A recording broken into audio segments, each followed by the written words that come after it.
Okay, so welcome to my new series where I deconstruct every single part of why I love one of my favorite albums of all time, emotionally, artistically, sometimes contextually, and then I discuss my own personal response to that album as I am an artist and I've created works based on all of these records. So yeah, we're going to start with Vespertine for a few reasons. Basically, this is an album that I don't know if I'll ever be floored by to the point of wanting to spill out all of my emotion towards in another piece again.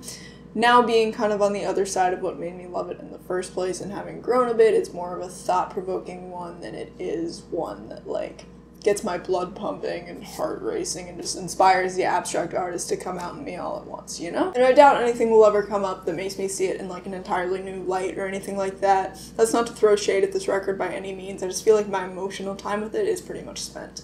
So on that note, I'm just going to hop right into the review. If you're not aware, this is Björk's fourth studio album. It came after 1997's Homogenic, which was an incredibly cutting-edge album for electronic music at the time.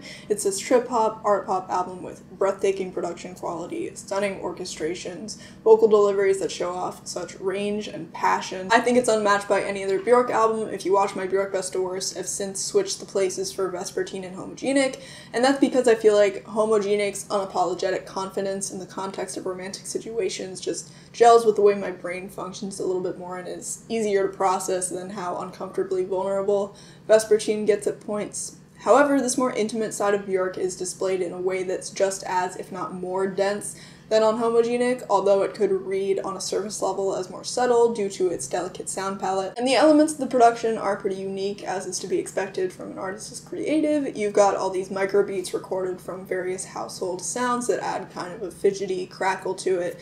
You've got custom music boxes, an instrument called the Celesta, which outwardly resembles a keyboard, but each key hits a steel bar that, when played, sounds like you're stepping into a blissful wonderland, or the clavichord, which also outwardly resembles a keyboard, but each key hits a string, so you're left with a more tasteful traditional sound. And of course, glistening strings and harps and Icelandic choirs. And it's worth noting that Matmos did have light influence on the production here, although Björk still did the vast majority herself. One of the biggest drawing points to Vespertine, though, is how she touches on her developing feelings for Matthew Barney, who she would go on to be in a relationship with for many years until their eventual breakup. And many of the details are undoubtedly sexual, although they're described in a way that almost makes them feel totally innocent and rooted in nothing more than pure affection. And really what fascinates me about this album is the way it makes me question how people approach love. I see this as being about a non-existent utopia, an ideal. None of these sentiments are really rooted in reality. And no, I'm not trying to be cynical and tell you not to pursue relationships. I'm just saying these lyrics represent a phase at the start of a relationship that will eventually change and die off, for better or for worse, yet it seems like this rush is what everyone's chasing over anything else. And I mean, sometimes we idealize people, sometimes we mentally fill in their gaps that could cause legitimate problems later, sometimes we're desperately trying to fill some sort of void in our life, but I cannot get over the fact that she was so dead set on this relationship being the right decision that she spent 3 years making an album about it, and then the end result of that relationship was so far off from what she expected, even if it was many years down the line. And getting lost in this world she creates is overwhelming. It feels like walking in the forest in the middle of the night with snow on the ground, watching all of your feelings surface for a person at once, or recalling a distant memory of a love you once had, or even physically meeting that person, as is illustrated in Hidden Place with that looped melody that trembles throughout. The heavenly eruptions of choirs and drums and pinging microbeats and sound effects in the chorus remind me a bit of how Aurora hits with potentially the most angelic vocal section of the entire record.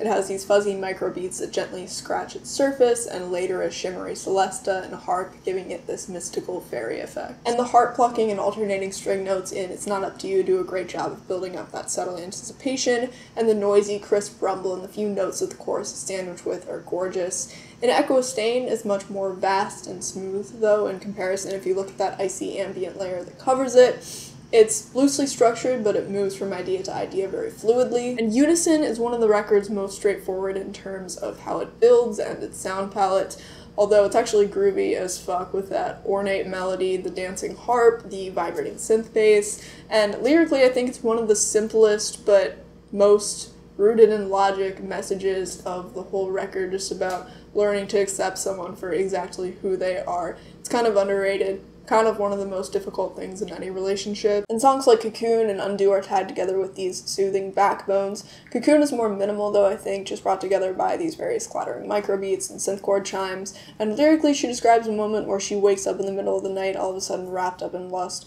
for this guy. And it's just weird to me the more I think about the fact that these moments are probably one of the most magical things you'll ever experience with another person, and yet they live and die when your relationship dies, never to be spoken of again. It has this breathy vocal performance that makes her feelings really tangible as well. And Undo is probably my favorite song on here. It's produced with Thomas Knack. I love how the choir and string sections become so all-encompassing and just take it over by the end. Lyrically, it's so blunt but insistent that you should just surrender everything to this person and that love shouldn't be hard, making it probably the most chilling moment on the whole thing for me. And yeah, now let's talk about art, but my camera's about to die, so I think I'm gonna record it on my phone, but that should be cool because it's supposed to be like just a casual little talk anyway, so... When this album hit me, I wanted to feel like I was being set free by my love for someone so badly, but I couldn't for a few reasons, both to do with how I process these things at this point in my life and also how we related to each other. It felt like I was being blocked off from happiness for something I couldn't control, and the idea that passionate love could ever make me feel this weightless and be this straightforward and pain-free again kept me coming back and kind of made me break down in tears once or twice. And creating this was very careful and strategic. I knew what I was doing. I was not in some weird sickly trance at 4 a.m. blasting music, throwing paint in a canvas as I sometimes am. Honestly, it was pretty simple to do. The composition is pretty straightforward. It really only deals in the natural separation of paint. But I didn't want it to be too complicated because, like, even if the music is intricate, I feel like the lyrics suggest that love should be about this simple euphoria, so I take more of that away from it. So yeah, I decided to just keep it as smooth and subtle as possible. And as I'll probably always mention in these videos, if you want to buy any of these, hit me up in the DMs, comment on this video, I don't know, we can figure it out. But yeah, thanks so much for listening to me talk. See you next time.